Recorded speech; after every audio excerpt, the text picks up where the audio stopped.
Hello friends, কেমন আছো তোমরা সবাই?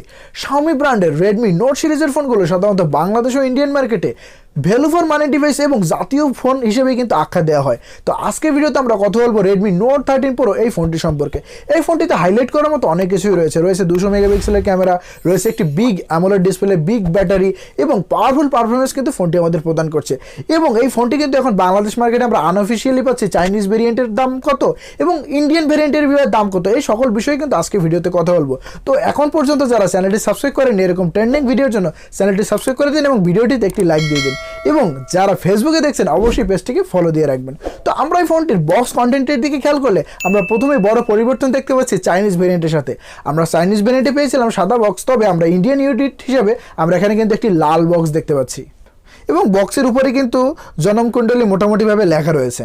এবং বন্ধুরা, পলিটি সরিয়ে আমরা বক্সটি ওপেন করলে প্রথমেই কিন্তু আরও একটি লাল খাপ দেখতে পাবো যেখানে রেডমির ব্র্যান্ডিং রয়েছে, এবং সেই খাপটি সরালে প্রথমে একটি সিম ইজেক্টর টুল দেখতে পাবো।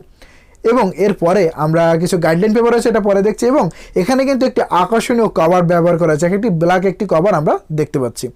এবং এরপরেই রয়েছে আমাদের আকর্ষণীয় ফোনটি, এবং ফোনটির ডিজাইন এবং বিল্ড কোয়ালিটি আসলেই কিন্তু অনেক সুন্দর এবং ফোনটির পারফরমেন্সও ভালো। এবং আমরা এখানে টাইপ এ টু একটি টাইপ সি পোর্ট দেখতে পাবো, এবং রয়েছে 67 ওয়াটের একটি সুপার ফাস্ট চার্জার। হ্যাঁ, অবশ্যই আমরা এই চার্জারটা থেকে কিন্তু খুব ফাস্ট চার্জ করতে পারবো। পলি থেকে ফোনটি বের করলেই কিন্তু আমরা আকর্ষণীয় ডিজাইনটি দেখতে পাবো, যেখানে নিচের দিকে Redmi 5G ব্র্যান্ডিং রয়েছে এবং ক্যামেরা মডেলটি কিন্তু কিছুটা উঁচু রাখা হয়েছে, এবং আমরা তিনটি ব্যাক প্যানেলে কিন্তু তিনটি ক্যামেরা সেটআপ দেখতে পাচ্ছি। এবং আকর্ষণীয় ডিজাইন কিন্তু এটাকে বলা যেতে পারে। এবং এই ফোনটি কিন্তু আমরা পলিকার্বনেট ফিনিশিং দেখতে পাবো, বা যা ব্ল্যাক কালার রয়েছে সেখানে কিন্তু আমরা ম্যাট ফিনিশ খেয়াল করবো। তো দুর্দান্ত ডিজাইনের সাথে কিন্তু আমরা ফোনটি দেখতে পাবো। তো বিল্ড কোয়ালিটি হিসেবে এখানে আমরা প্লাস্টিক ফ্রেম দেখতে পাচ্ছি, তো সেক্ষেত্রে আমরা মেটাল যেতে পাচ্ছি না। তো বিল্ড কোয়ালিটি আমরা যেরকম ওই পলিকার্বনেট বা প্লাস্টিকের পেয়ে থাকি সেরকম আমরা বিল্ড কোয়ালিটি পাবো। এবং ফোনটি কিন্তু গোরিলা গ্লাস ভিক্টাসের প্রোটেকশন রয়েছে। তো হ্যাঁ, হাত থেকে পড়ে গেলে ডিসপ্লের ক্ষেত্রে আমরা তেমন কোনো কিন্তু ক্ষতি দেখবো না। এবং এখানে বক্স ডিজাইনের সাথে রয়েছে এবং কর্নারগুলো কিন্তু কিছুটা রাউন্ড রয়েছে। তো ইনহ্যান্ড ফিল কিন্তু ফোনটি আমাদের দারুণ দিয়ে থাকবে। এবং ফোনটির ওয়াটার এবং ডাস্ট রেসিস্ট্যান্ট হিসেবে IP54 এর রেটিং রয়েছে। তো সামান্য ধুলাবালি বা পানিতে ফোনটির তেমন কোনো একটা কিন্তু ক্ষতি হবে না। এবং ফোনটির পোর্টস ও বাটনসের দিকে খেয়াল করলে আমরা ডান দিকে পাওয়ার বাটন দেখতে পাবো এবং ভলিউম লকার দেওয়া রয়েছে। এবং নিচের দিকে যদি আমরা খেয়াল করি, এখানে বাঁ দিকে কিন্তু আমরা স্পিকার গ্রিল দেখতে পাবো, রয়েছে USB টাইপ সি পোর্ট, একটি নয়েজ ক্যান্সেলেশন মাইক্রোফোন এবং একটি সিম ট্রে আমরা কিন্তু দেখতে পাবো। হ্যাঁ, এখানে কিন্তু আমরা যে স্পিকারটি পাচ্ছি সেটা কিন্তু লাউড সাউন্ড দেবে। এবং উপরের দিকে যদি আমরা খেয়াল করি, সর্ব ডানে রয়েছে এয়ার ব্লাস্টার এবং রয়েছে একটি নয়েজ ক্যান্সেলেশন মাইক্রোফোন এবং আরও একটি স্পিকার গ্রিল রয়েছে, অর্থাৎ আমরা কিন্তু ডুয়েল স্টোরি স্পিকার পাচ্ছি। এবং 3.5 mm হেডফোন জ্যাক কিন্তু আমরা উপরের দিকেই পেয়ে যাচ্ছি। তো হ্যাঁ, সকল জিনিসই কিন্তু আমরা ফোনটিতে পেয়ে যাচ্ছি। এবং আমরা বাঁ দিকে কিন্তু ফোনটির ফ্ল্যাট খেয়াল করবো, এখানে কিন্তু কিছুই ব্যবহার করা হয়নি। তো আমরা পোর্টস এবং বাটনস হিসেবে আমরা সকল কানেক্টিভিটি কিন্তু পেয়ে যাচ্ছি। এখানে 3.5 mm হেডফোন জ্যাক রয়েছে, ডুয়াল নয়েজ ক্যান্সেলেশন মাইক্রোফোন রয়েছে, ডুয়াল স্টোরি স্পিকার রয়েছে। তো সব দিক থেকে কিন্তু আমাদের পারফরমেন্স এখানে ভালো দিচ্ছে। এবং বক্স কন্টেন্টও কিন্তু আমরা কোনো কমতি দেখছি না, এখানে সকল কিছুই কিন্তু আমাদের দিয়ে দিয়েছে। অ্যাডাপ্টার এবং একটি ট্রান্সপারেন্ট নয়, আমরা কিন্তু নন ট্রান্সপারেন্ট ব্ল্যাক একটি কেস দেখতে পাচ্ছি, যা আলাদা করে কিন্তু কেস কেনার প্রয়োজন হবে না। তো যে সকল জিনিসই কিন্তু আমরা ভালো দেখছি। তবে বিল্ড কোয়ালিটি আরেকটু ভালো হলে ভালো হতো, বিশেষ করে এখানে যদি আমরা গ্লাস ব্যাক দেখতে পেতাম তাহলে কিন্তু সব থেকে ভালো হতো এবং সর্বসর্বা বলা যেত। এই ফোনটিতে অনেকগুলো হাইলাইট করার মতো জিনিসই ব্যবহার করা হয়েছে। তবে প্রথমে যেটা দেখা যাচ্ছে সেটা হচ্ছে এই ফোনটির ডিসপ্লে। এই ফোনটিতে আমরা একটি বিগ ডিসপ্লে খেয়াল করছি, যেটা হচ্ছে 6.67 ইঞ্চির 120 হার্টস রিফ্রেশের 5 হোল ওলেড ডিসপ্লে। হ্যাঁ বন্ধুরা, এখানে কিন্তু একটি 120 হার্টসের ওলেড ডিসপ্লে আমরা দেখতে পাচ্ছি। এবং এই ফোনটিতে আমরা ইন ডিসপ্লে ফিঙ্গারপ্রিন্টও পাচ্ছি। তো মাল্টিমিডিয়া পারফরমেন্স কিন্তু আমরা দুর্দান্ত পেয়ে যাবো। তাছাড়া মাল্টিমিডিয়ার কথাই যদি আসে, এখানে কিন্তু আমরা 1800 নিটসের পিক ব্রাইটনেস পাচ্ছি, অর্থাৎ ডাইরেক্ট সানলাইটে কিন্তু ফোনটি আমাদের তেমন কোনো আলো স্বল্পতা দেবে না, বা পর্যাপ্ত আলো কিন্তু আমরা পেয়ে যাবো। তাছাড়া ভিডিওগ্রাফির ক্ষেত্রে আমরা কিন্তু ওয়াইড L1 এর সাপোর্ট পাচ্ছি। তো ভিডিওগ্রাফির ক্ষেত্রে কিন্তু আমাদের আরও পারফরমেন্স বাড়িয়ে দেবে। তাছাড়া HDR10+ ও ডলবি ভিশন তো থাকছেই। তো সেক্ষেত্রে আমরা কিন্তু পর্যাপ্ত ভিডিও ওয়াচিং কিন্তু এই ফোনটি থেকে করতে পারবো, এবং বিভিন্ন অ্যাঙ্গেলে এবং ভালো কালার কন্ট্রাস্ট কিন্তু ফোনটি থেকে আমরা দেখতে পারবো। তাছাড়া PPI ডেন্সিটি হিসেবে 446 PPI ডেন্সিটি কিন্তু আমরা ফোনটিতে দেখতে পাচ্ছি। এবং স্ক্রিন টু বডি রেশিও যেটা কোম্পানি ক্লেম করছে সেটা কিন্তু 94%। এবং আমরা স্ক্রিনটি যদি দেখি, এখানে কিন্তু তেমন কোনো বেজেলও ব্যবহার করা হয়নি, বা এখানে আমরা খুব ভালো কিন্তু আকর্ষণীয় ডিসপ্লে ফোনটি দেখতে পাচ্ছি। তো এক কথায় বলতে গেলে, যেহেতু ডুয়াল স্টোরি স্পিকার রয়েছে, সাউন্ড কোয়ালিটি এবং মাল্টিমিডিয়া পারফরমেন্স ফোনটি কিন্তু আমাদের অত্যন্ত ভালো দিয়ে থাকবে। এই ফোনটির দ্বিতীয় যে হাইলাইট করার বিষয়টি সেটা হচ্ছে এই ফোনটির ক্যামেরা।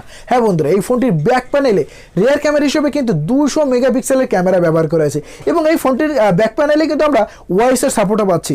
তো আমরা একটি ভালো ক্যামেরা সেন্সর কিন্তু এখানে ব্যাক প্যানেল দেখতে পাচ্ছি। তাছাড়া 8 মেগাপিক্সেল আল্ট্রা ওয়াইড এবং 2 মেগাপিক্সেলের ম্যাক্রো ক্যামেরা দেওয়া রয়েছে এবং ফ্রন্টের কথা বলে আমরা 16 মেগাপিক্সেলের ক্যামেরা ফোনটিতে দেখতে পাবো। এবং বন্ধুরা এখানে ওয়াইসের সাপোর্ট থাকে, আমরা কিন্তু স্টেবল ফটো কিন্তু এই ফোনটি থেকে পেয়ে যাচ্ছি এবং এই ফোনটির ভিডিওগ্রাফির কথা বলতে গেলে আমরা সর্বোচ্চ 4K 30 fps ভিডিও রেকর্ডিং করতে পারবো, যেটা হ্যাঁ এখানে কিন্তু আমরা ইএএস এর সাপোর্ট পাচ্ছি। তো এখানেও কিন্তু আমরা হাঁটা অবস্থা বা দৌড়ানো অবস্থায় ভিডিওগ্রাফি করলে আমরা কিন্তু স্টেবল ভিডিও ফোনটি থেকে পাবো। তাছাড়া এই ফোনটির খুব ভালো ডিটেল কিন্তু আমরা খেয়াল করছি, অর্থাৎ দূরের ছবিও কিন্তু খুব ভালো ডিটেলসের সাথে ফোনটি ক্যাপচার করছে। তো ক্যামেরার ক্ষেত্রে আমরা কিন্তু খুব ভালো কিছুই খেয়াল করছি। তবে হ্যাঁ এখানে যে আমরা 200 মেগাপিক্সেলের ক্যামেরা দেখছি সেটা কিন্তু সেক্ষেত্রে স্যামসাং বা আইফোনের ক্যামেরার সাথে যদি কম্পেয়ার করেন তাহলে কিন্তু এক্ষেত্রে আমাদের ক্যামেরাটি নির্দেশ করবে। যেহেতু বন্ধুরা 200 মেগাপিক্সেলের ক্যামেরা রয়েছে, তবে এর পারফরমেন্স কিন্তু অতটাও নয়। এটা কিন্তু একটি ফোন বিক্রির একটি বুদ্ধি বা একটি বুদ্ধিমত্তা বলা যেতে পারে। এক্ষেত্রে আমরা ওই রকম ক্যামেরা মেগাপিক্সেল কিন্তু পাচ্ছি না, এখানে ডিভাইডের মাধ্যমে কিন্তু 200 মেগাপিক্সেল বানানো হয়েছে। তো সেক্ষেত্রে আমরা তারপরেও কিন্তু আমরা পর্যাপ্ত ভালো ছবি এবং ভিডিওগ্রাফি ফোনটি থেকে করতে পারবো। এবং এই ফোনটির পারফরমেন্সের দিকে খেয়াল করলে আমরা দেখতে পাচ্ছি কোয়ালকম স্ন্যাপড্রাগন 7S Gen 2 এর 4 ন্যানোমিটার আর্কিটেক্ট বিল্ডের একটি 5G চিপসেট। হ্যাঁ বন্ধুরা, এখানে কিন্তু 4 ন্যানোমিটার ব্যবহার করা হয়েছে, অর্থাৎ আমাদের কিন্তু ভালো পারফরমেন্স ফোনটি আমাদেরকে দিয়ে থাকবে। এবং এখানে জিপিইউ হিসেবে Adreno 710 রয়েছে। তো আমরা গেমিং কিন্তু খুব ভালো এই ফোনটি থেকে করতে পারবো, মিডিয়াম টু হাই গ্রাফিক্সে আমরা পর্যাপ্ত ভালো গেমিং কিন্তু করতে পারবো। এবং এই ফোনটির যদি আমরা আন্তত বেঞ্চমার্কের কথা বলি 6 লাখের উপরে কিন্তু আমরা আন্তত বেঞ্চমার্ক দেখতে পাবো। তো যে কোনো মোবাইল গেম আমরা কিন্তু এই ফোনটিতে খুব ভালোভাবে রান করাতে পারবো। এক্ষেত্রে জেনশন ইম্প্যাক্ট হোক, call of duty, PUBG, free fire, আমরা কিন্তু সেগুলো খুব ভালোভাবে এই ফোনটিতে রান করাতে পারবো। তবে হ্যাঁ এখানে আমরা অতিরিক্ত যদি গেম খেলি সেক্ষেত্রে কিন্তু আমরা সামান্য হিটের লক্ষ্য করতে পারি। তাছাড়া এই ফোনটির আমরা স্টোরেজ ভ্যারিয়েন্ট হিসেবেও কিন্তু যেটা বেস ভ্যারিয়েন্ট দেখতে পাচ্ছি সেটাই কিন্তু হচ্ছে 8/128 GB এবং এই ফোনটির আরও দুটি ভ্যারিয়েন্ট পেয়ে যাবে, একটা হচ্ছে 8/256 GB আর একটা হচ্ছে 12/256 GB। এক্ষেত্রে কিন্তু আমরা LPDDR4X র্যামটা পেয়ে যাবো, যেখান থেকে আমাদের মাল্টিমিডিয়া টাস্কিং কিন্তু বা অ্যাপ ওপেন বা অ্যাপ খোলার ক্ষেত্রে কিন্তু আমাদের খুব ভালো সার্ভিস দিয়ে থাকবে। এর সাথে সাথে এই ফোনটির ব্যাড সাইডের মধ্যে একটি হচ্ছে এই ফোনটির ওএস সিস্টেম।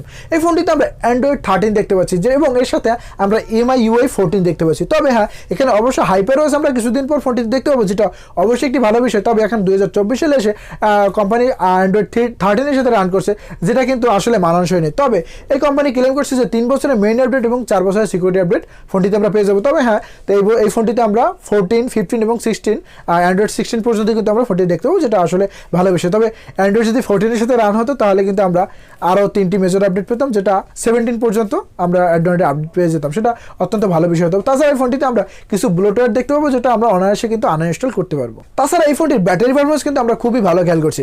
এই ফোনটিতে ব্যবহার করা হয়েছে 5100 mAh এর নন রিমুভেবল একটি বিগ ব্যাটারি এবং কোম্পানি ক্লেম করছে যে 44 মিনিটে ফোনটি কিন্তু 100% চার্জ হয়ে যাবে, কারণ এই ফোনটিতে ব্যবহার করা হয়েছে 67 ওয়াটের একটি অ্যাডাপ্টার। হ্যাঁ বন্ধুরা, আমরা কিন্তু খুব ফাস্টভাবেই কিন্তু ফোনটিতে চার্জ করতে পারবো। তাছাড়া সেন্সর হিসেবে ইন ডিসপ্লে ফিঙ্গারপ্রিন্ট এবং ফেস আনলক ফোনটিতে থাকছে।